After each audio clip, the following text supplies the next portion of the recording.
שלום לכולם וברוכים הבאים לערוץ שלי, אני דרור והיום אני אדבר איתכם על איך לנגב עלים של סחלבים ולמה בכלל לעשות את זה. אז בואו נראה. אז למה בעצם לנגב את העלים של הסחלבים?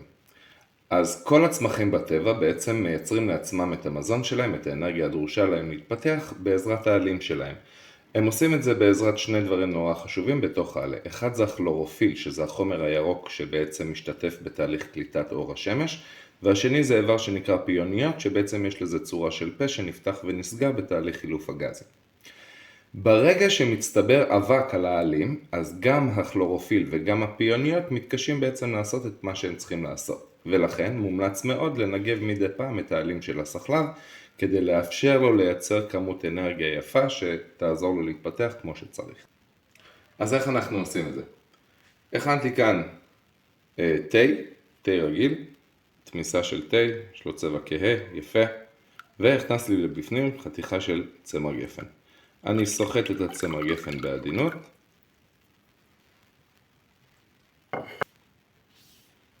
ופשוט מנגב את העלה מבפנים כלפי חוץ.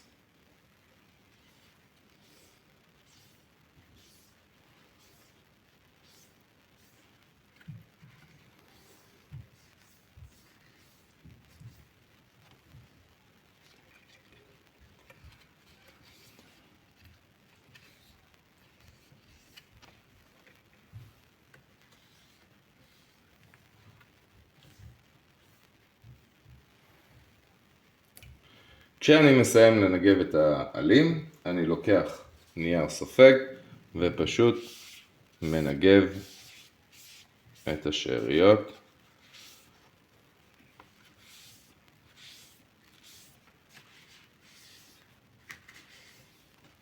רצוי שלא יישארו מים על העלים. חשוב מאוד להקפיד שמים לא ייכנסו לכתר, לבסיס של הצמח. זה אזור מאוד מאוד רגיש, שאם נכנסים לשם מים והם נשארים בפנים, חיידקים ופטריות יכולים להתפתח בפנים, ואז מתחיל ריקבון שיורד לאורך כל הצמח, ובזה בעצם הסחלב גומר את חייו.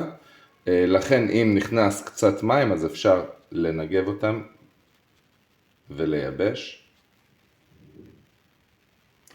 זהו, סיימתי לנגב את העלים, ומה שאני עושה עכשיו, אני נותן להם ריסוס קל עם המבריק עלים הזה. זה בעצם ספרי שמן שגם נותן גימור מבריק ומאוד יפה לעלים, גם מונע הצטברות של אבק וגם מרחיק מזיקים.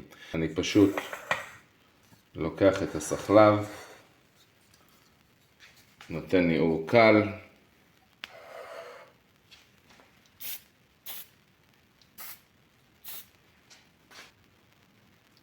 זהו, זה מספיק.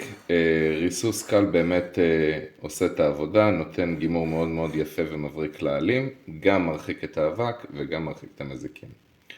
זהו, אם למדתם, אם נהניתם, אם החכמתם, אם הסרטון הזה עזר לכם, תנו לי לייק וניפגש בסרטון הבא. ביי.